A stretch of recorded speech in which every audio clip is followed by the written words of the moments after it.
नमस्कार, जय हिंद मित्रों। राष्ट्रीय आंदोलन वाला अध्याय चल रहा है, पार्ट 3 फैक्ट टू फैक्ट देखेंगे, जहाँ से जो प्रश्न बनते हैं। तो लाइक कर दें और सभी ग्रुप में सभी मित्रों को शेयर करके जोड़ें आप। पहला फैक्ट देखिए राष्ट्रीय आंदोलन वाले अध्याय से। सी राजगोपालाचारी स्वतंत्र भारत के पहले भारतीय गवर्नर जनरल बने हैं।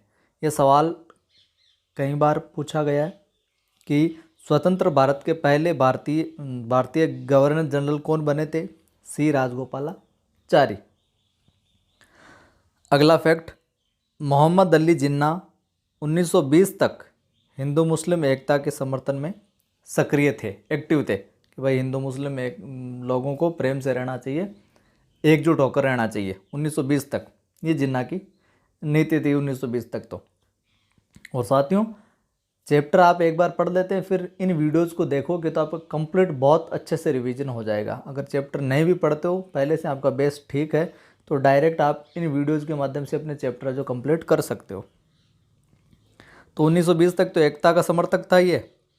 बाद में जिन्ना ने लखनऊ समझौता करवाने में भी एक अहम भूमिका अदा की थी, लेकिन 1934 के बाद में जिन्ना ने क्या किया, जो मुस्लिम लीग थी उसको पुनर्जीवित करने का काम शुरू कर दिया। और आखिर तक आते आते पाकिस्तान की जो डिमांड करने वाले, पाकिस्तान की स्थापना के सबसे प्रमुख प्रवक्ताओं की बात करें तो उन मुख्य प्रवक्ताओं की कतार में जिन्ना है जो सबसे आगे आ गया।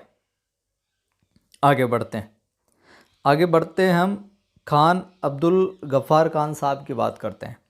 तो खान अब्दुल गफ़ार खान साहब को बादशाह खान के नाम से भी जाना जाता है। और वह कौन? गफ़ार साहब खुदाई खिदमतगार संगठन के संस्थापक थे। कौन? खान अब्दुल गफ़ार खान साहब खुदाई खिदमतगार संगठन के संस्थापक थे। ये सवाल भी कई बार पूछा गया है। आगे फैक्ट की बात करते हैं, आगे हम बढ़ते हैं। बिजोलिया जो किसान आंदोलन हुआ था, वहाँ से क्या फैक्ट है, क्या सवाल बन सकते हैं जो इस अध्याय में दिए गए हैं। तो बिजोलिया में किसानों को 84 प्रकार के कर हैं, जो टैक्स है जो देने पड़ते थे। 84 किस्म के कर देने पड़ते थे बिजोलिया के किसानों को। और 1913 में साधु सीताराम दास के लीडरशिप में किसानों ने इस तरह के जो अत्याचारी कर था ये, इस व्यवस्था का क्या किया? विरोध किया। 1913 में किया विरोध, साधु सीताराम दास की लीडरशिप में, नेतृत्व में।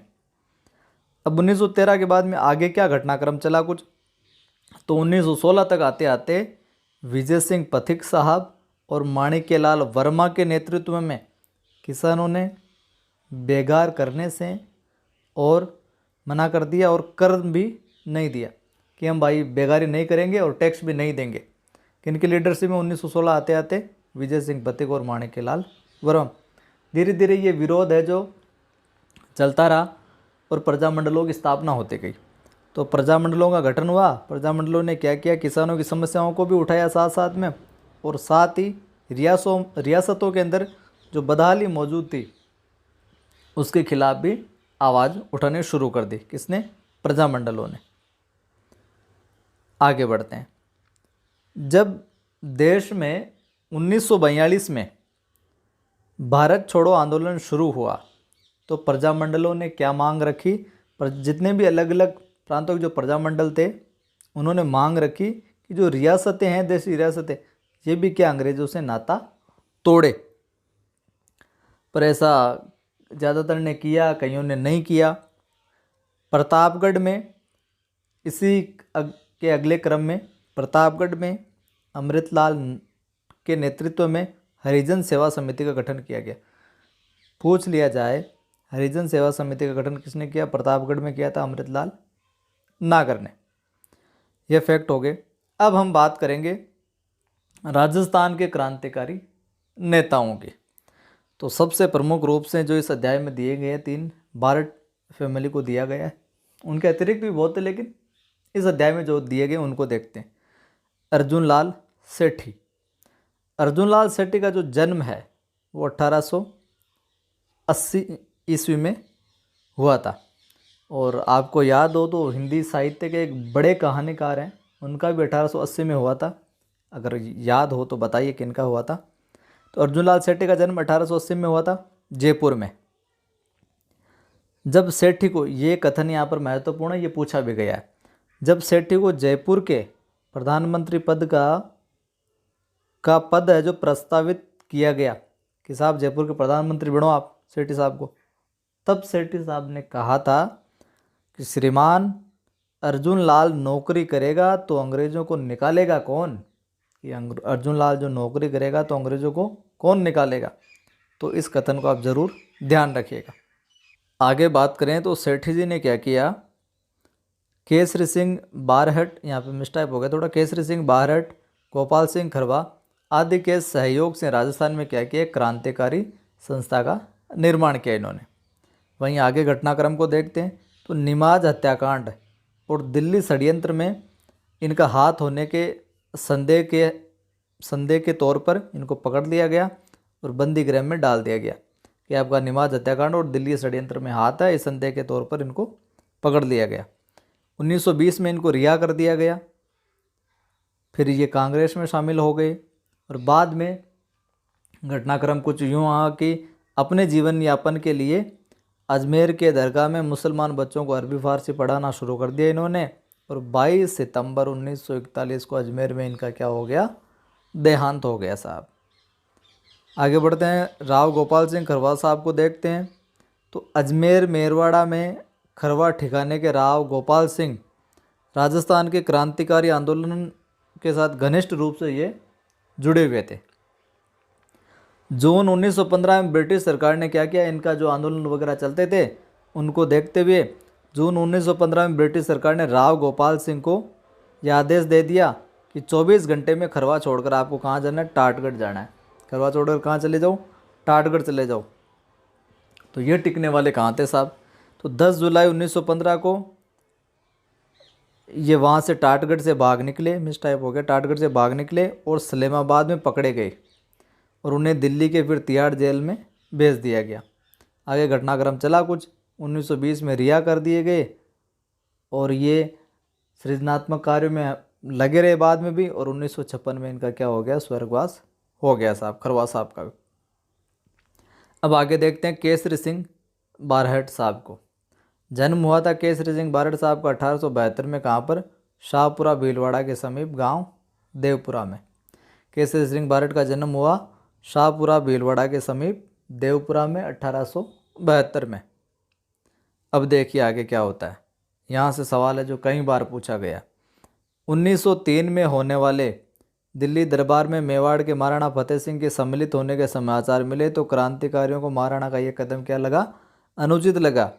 और वही महाराणा फतेह सिंह जब दिल्ली दरबार में भाग लेने के लिए जाने लगे तो केसरी सिंह ने क्या किया, महाराणा को 13 सोर्टे लिखे, किस नाम से, चेतावनीरा चूंगट्या, और इन्हें पढ़कर महाराणा दिल्ली पहुंचकर भी दरबार में शामिल नहीं है।